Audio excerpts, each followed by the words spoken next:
There he is right there. Yep. Victor Papa 9, November Tango. Not bad for a trailer. Nah, man. This is an awesome trailer. Anytime you want me to come with you, dude, I'm down. Providing I'm not doing anything, but Pretty successful day. pretty successful. I made 47 contacts. I got 2 pages, I guess. Well, I mean, come on, you were here the whole time. I just showed up today. Officially showed up today. Conditions definitely challenging. Yeah, you know what? The weather is up and down as far as propagation, but you know what? We made it work. It happened. So what's your impressions of the trailer, its first outing? It's absolutely amazing. It did serve the purpose of what we wanted it to, and hopefully much more than that. But all in all, it's great. Really, no issues. Not. Well, it won't be this messy because this was set up for 2 days of camping. But just to bring it out to the state park and bring it home, Yeah. it's going to be a lot clearer. But learning a lot of stuff here. Field testing's the best testing.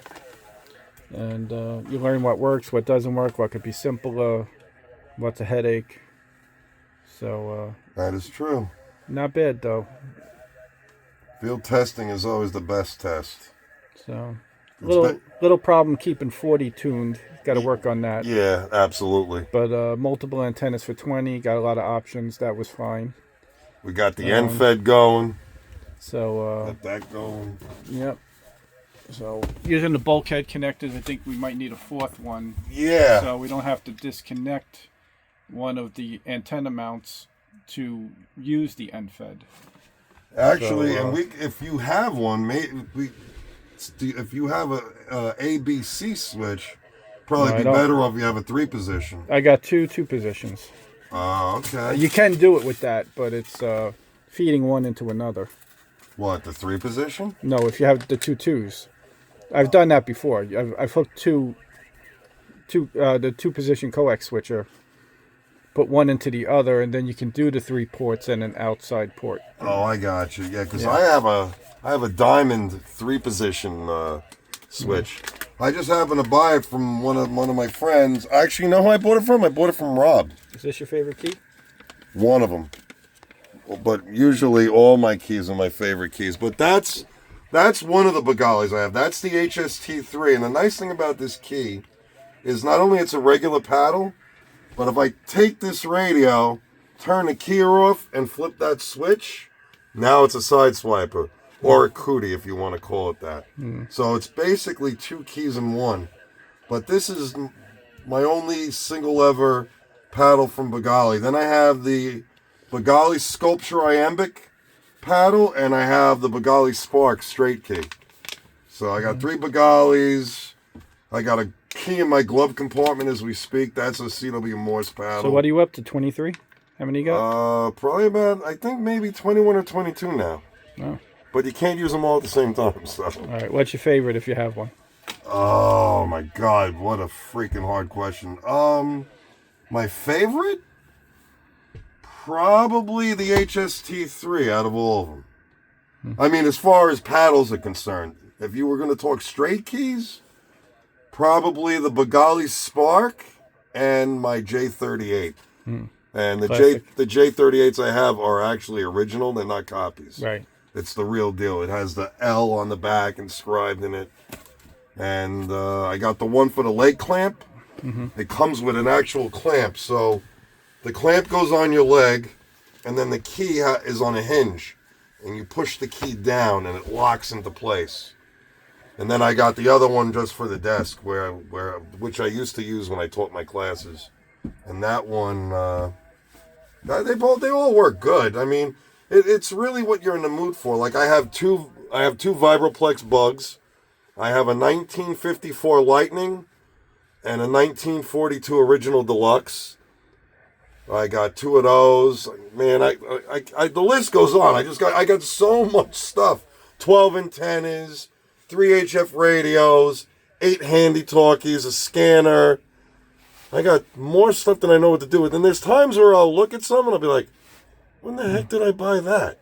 That's me with these antenna whips. I don't There's even- about a dozen out there. I don't even remember. I don't even remember buying it. Like I'll see some in the package. I'm like, when the hell did I buy this? And then I got to start looking through invoices because my OCD kicks in. So then I'm looking through invoices. Oh, that's okay. Then I remember. It's like I have amnesia because I got so much stuff between my model airplane, RC helicopter, amateur radio. I got so much stuff. I don't remember when I buy anything. I just take the receipt and I throw it in the bin. But this key, though, as far as the key, this weighs probably about 4 pounds. It's cast iron. It's solid cast iron. And that's the circuit board, which joins everything together. And then these are the tensioners. So that allows me the space between when I go to the dits and when I go to the DAWs. I can adjust the tension if I want it tighter or loose. I like it in between in the middle. And this adjustment is for the movement. So I could stiffen it up if I want. But it's an awesome key. It goes brand new with the shipping because it's coming from Italy. It's probably $370. That's with the shipping. And of course, I'm impatient. I can't wait. So I had Bruna Bagali send me a link so I could pay the extra money for the expedited shipping. So instead of getting it in a week, I got it in 2 days. But it had to clear customs. It sat at JF. And here's the messed up thing. I was expecting it in 2 days. It ended up taking 4 because it sat at JFK for 3 days because customs had to clear it. So, and it had everything on the box. And when she shipped it, it had the certificate of origin, the whole nine. I don't know why they kept it for 3 days, but I'm not going to complain. They released it and let me have it. So Probably just the workload they have to go through to held it up. Yeah, that could be. But this is, it's solid. The finger piece is solid. You have to be really strong to bend this finger piece off. It's thick. Look at how thick that is. And I'm heavy-handed, so, this works great for me. And I never was really into single paddles. Originally, I liked the iambic, but then one of my friends let me try he had one of these. It's like, oh, why don't you try this if you like paddles? And I did a couple of contacts, and I'm like, wow, I like this so much better.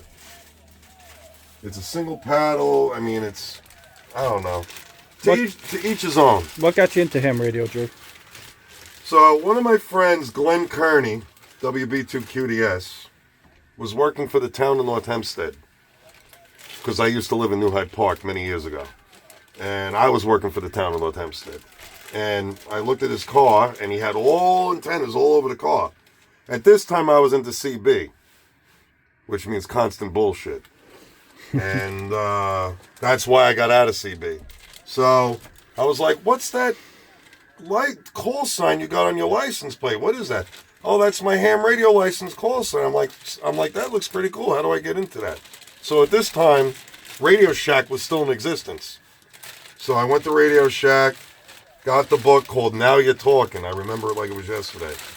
Studied the book for like 2 or 3 weeks. Took the test. I failed it the first time. So obviously I said I needed help. So I went back, read the book another 2 weeks, took the test, passed it. Became a technician. My original call sign back in 96 was Kilo Bravo 2 Yankee Sierra Sierra. That was KB2TIA. Yeah. I used to say technician in action. Oh, not Technicardia? Yeah, I know. I got that a lot too. And make a long story short, I kept that call sign for like 2 or 3 years. Then I got my vanity N2AKJ. I've been a tech. Let me rephrase it. I was a tech for 27 years. Then in February of 2022, I got my general because everybody kept pestering the hell out of me. So I was like, fine, I'll get it. Got the general. And then I went home after passing that test, dove right into the extra class book, and 2 weeks later I got my extra. Then I became a volunteer examiner. Then on May 17th I started learning Morse code. September 29th of 2022 I made my first CW contact, and I've been doing it ever since. And I've been doing CW now 3 years. Yep. Yeah, so it's a lot of fun. Once you learn it, a lot of people get very intimidated when you mention CW. It's really not as difficult as it sounds, per se. It's the learning curve that's going to get you. Because there's different like, for instance, the A and the N, they're inverse of each other. You got da, dit versus dit, da. You got the 1, the 9, the 6, the 4, the 2 and the 8, the 7 and the 3. They're all inverse of each other. Meaning that the way the character formulation is between the dits and the das, they're just switched around. And then you got pro signs. You got the comma, the period, the question mark, the forward slash, which you're really not going to use too much unless you go out of state and you want to send, your call sign stroke, whatever, if you're doing CW out of state or out of the country. Mostly the repeaters will identify, they'll throw out its call sign, and they'll go da-da-da-da-dit, which is a slash. And then it'll go da-da-dit for the letter R for repeater. But once you get the hang, it's like riding a bicycle. Your first time you ever been on a bike, what happened? You fell off. And you kept getting back on. Then you started riding it, and everything seemed cool. And then you're like, oh, this is so easy now. Well, that's how it is for me now. Not when I was learning. When I was learning, I wanted to bang my head against the wall. But I wanted to do it so bad, I didn't let the frustration get the best of me. I just kept at it. And I eventually got it. And my buddy, Mike, N2PPI, if it wasn't for me watching him at the park doing it, I probably would have never been interested in doing it. I saw him sitting there, tapping away. Oh, he had it strapped to his leg. He was logging with his left hand on his laptop. I go, what are you doing? He goes, that's Morse code. I'm like, yo, that's so cool.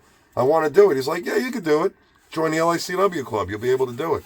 He was very impressive. I see him driving around with it strapped on his leg, tapping out. Yeah, you know what? As much as I'd like to try that, I think I'd probably get in an accident. I would think it'd be too distracting myself. Yeah, I probably can get away with it, but it's too tempting to do, and then you can get into an accident quite possibly because now you're paying attention to your key. Then how you write it down? How are you going to memorize it in your head? You got to pay attention to where the road is. Doesn't make any sense.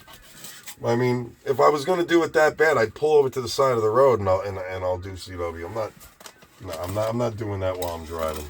Sorry, that's not going to happen. It's just not worth it. Why get in an accident over CW? How do people find your channel?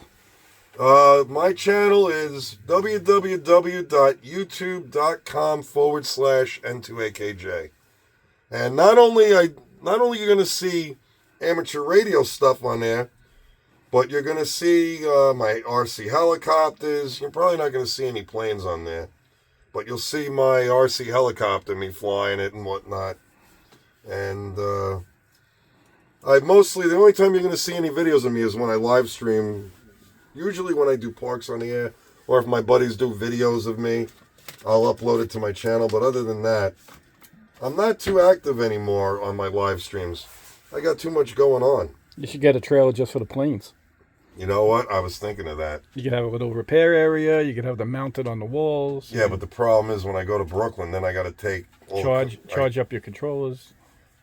Yeah, I could do that, but then the problem is when I go to Brooklyn, I got to take the LIE to the Van Wyck to the Conduit to all the way down to Flatbush, and I got to take Flatbush down to Avenue U. Yeah, it's a pain. Oh, it's a pain.